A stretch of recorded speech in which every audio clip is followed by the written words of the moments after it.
पाकिस्तान की बुज़दिल action team यानी bat की नापाक साजिश के सबूत पहली बार दुनिया के सामने आए हैं। 22 जून को घुसपैठ की कोशिश में मारे गए बैट के आतंकवादी के पास से कटार और चाकू बरामद हुए हैं। इन्हीं हथियारों से बैट के आतंकी भारतीय जवानों के शवों के साथ बर्बरता करते। ये सबूत सामने आने के बाद पाकिस्तानी फौज का घिनौना चेहरा दुनिया के सामने आ गया है। इन तस्वीरों ने खुद को प्रोफेशनल बताने वाली पाकिस्तानी फौज की पोल खोल कर रख दी है। जम्मू कश्मीर के पुंछ में बैट के हमले में शहीद हुए नायक संदीप जाधव का पार्थिव शरीर उनके घर औरंगाबाद पहुंच गया है। शहीद संदीप जाधव का अंतिम संस्कार आज उनके पैतृक गांव गोकुल में किया जाएगा। ये बेहद दुखद संयोग है कि आज ही शहीद संदीप जाधव के बेटे का पहला जन्मदिन है और आज ही उनका अंतिम संस्कार किया जाना है। शहीद संदीप जाधव ने बेटे के जन्मदिन में आने का वादा किया था। वो घर तो आए मगर ताबूत में। बैट के इस हमले में महाराष्ट्र के ही कोल्हापुर के एक जवान सावन बालकू भी शहीद हुए हैं।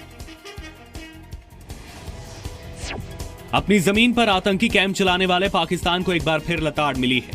दुनिया भर में वित्तीय लेन देन पर नजर रखने वाली अंतर्राष्ट्रीय संस्था फाइनेंशियल एक्शन टास्क फोर्स ने कहा है कि पाकिस्तान सरकार की लापरवाही की वजह से उन चुनिंदा आतंकी संगठनों को लगातार पैसे मिल रहे हैं जिन पर संयुक्त राष्ट्र संघ ने प्रतिबंध लगा रखा है। FATF ने बात पाकिस्तान में आतंकियों को होने वाली फंडिंग की बारीक छानबीन के बाद कही है। भारत लगातार इस बात को दुनिया भर में उठाता आया है कि पाकिस्तान में आतंकी संगठनों को हर तरह की खुली छूट मिली हुई है और अब FATF ने भी इस पर अपनी मुहर लगा दी है। जम्मू कश्मीर में पाकिस्तान से होने वाले टेरर फंडिंग को लेकर प्रवर्तन निदेशालय ने लश्कर चीफ हाफिज सईद, दुख्तरान मिल्लत, हिजबुल मुजाहिदीन और हुर्रियत कॉन्फ्रेंस के खिलाफ मनी लॉन्ड्रिंग का मामला दर्ज किया है। ईडी ने इससे पहले हवाला के जरिए पाकिस्तान से होने वाली फंडिंग की जांच के लिए 19 मई को हुर्रियत नेताओं के खिलाफ प्रारंभिक जांच दर्ज की थी। टेरर फंडिंग को लेकर NIA भी अलगाववादी नेताओं की जांच कर रहा है। चीन ने कैलाश मानसरोवर जा रहे भारत के 50 तीर्थयात्रियों को आगे बढ़ने से रोक दिया है। ये सभी यात्री सिक्किम में नाथुला दर्रा से होते हुए यात्रा करने वाले थे। चीन के मना करने के बाद ये सभी यात्री 2 दिन तक रास्ते में ही फंसे रहे, जिन्हें बाद में गैंगटॉक लाया गया है। इस घटना के बाद विदेश मंत्रालय ने चीन के सामने इस मुद्दे को उठाया है। विदेश मंत्रालय के प्रवक्ता ने इस बारे में कहा है कि नाथुला के रास्ते कैलाश मानसरोवर यात्रा के तीर्थयात्रियों के जाने में कुछ कठिनाइयां पेश आ रही हैं। इस बारे में चीनी पक्ष से बातचीत चल रही है। चीन ने न्यूक्लियर सप्लायर्स ग्रुप यानी NSG में भारत की एंट्री पर फिर अड़ंगा लगाया है। चीन ने कहा है कि वह NSG में भारत के दाखिल होने का विरोध करेगा। चीन का ये बयान उस वक्त आया है जब बर्न में NSG का पूर्ण सत्र जारी है। चीन के विदेश मंत्रालय के प्रवक्ता का कहना है कि नॉन NPT देशों को लेकर चीन के रुख में कोई बदलाव नहीं आया है। चीन ने पिछले साल भी सियोल में NSG के पूर्ण सत्र के दौरान 48 सदस्य NSG में प्रवेश के लिए भारत के आवेदन का विरोध किया था। पाकिस्तान का आतंक अब उसी के लिए नासूर बन गया है।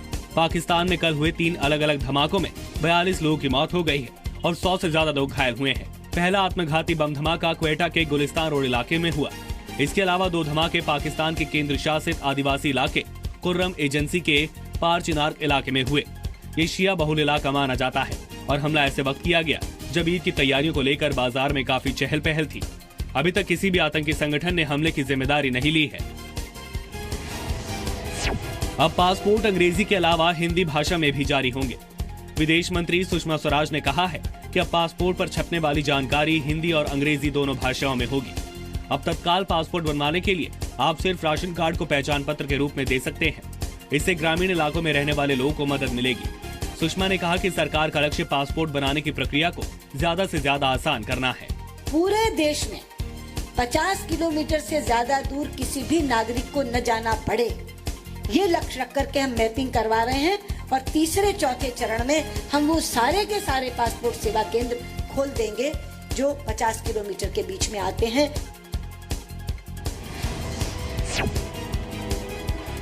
प्रधानमंत्री मोदी आज पुर्तगाल के लिए रवाना होंगे।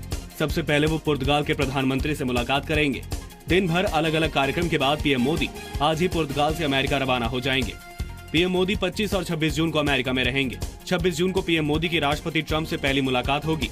इस दौरान दोनों नेता द्विपक्षीय वार्ता करेंगे। अपने अमेरिकी दौरे पर रवाना होने से पहले PM मोदी ने फेसबुक पोस्ट में कहा है कि उनके अमेरिकी दौरे का मकसद दोनों देशों के बीच संबंधों को मजबूत बनाना है। उन्होंने कहा कि भारत अमेरिका के मजबूत संबंधों से हमारे राष्ट्रों को और विश्व को लाभ होता है। PM मोदी के अमेरिका दौरे से पहले ही अमेरिका के top think tank Atlantic council ने कहा है कि दुनिया में चीन के बढ़ते प्रभाव पर लगाम के लिए अमेरिका को भारत की जरूरत होगी। इसीलिए ट्रंप प्रशासन को भारत के साथ अपने रिश्तों को प्राथमिकता देनी चाहिए। यूपी के बुलंदशहर में बीजेपी नेताओं की गुंडागर्दी देखने को मिली है। यहां सियाना कस्बे में बीजेपी की जिला पंचायत सदस्य के पति प्रमोद लोधी का ट्रैफिक नियमों के उल्लंघन में पुलिस ने चालान काटा। आरोप है कि पहले तो लोधी ने खुद को ही बीजेपी से जुड़ा बताकर रौब झाड़ना चाहा, फिर बात गाली गलौज और हाथापाई तक पहुंच गई। इसके बाद पुलिस ने बाइक सीज कर प्रमोद को गिरफ्तार कर लिया।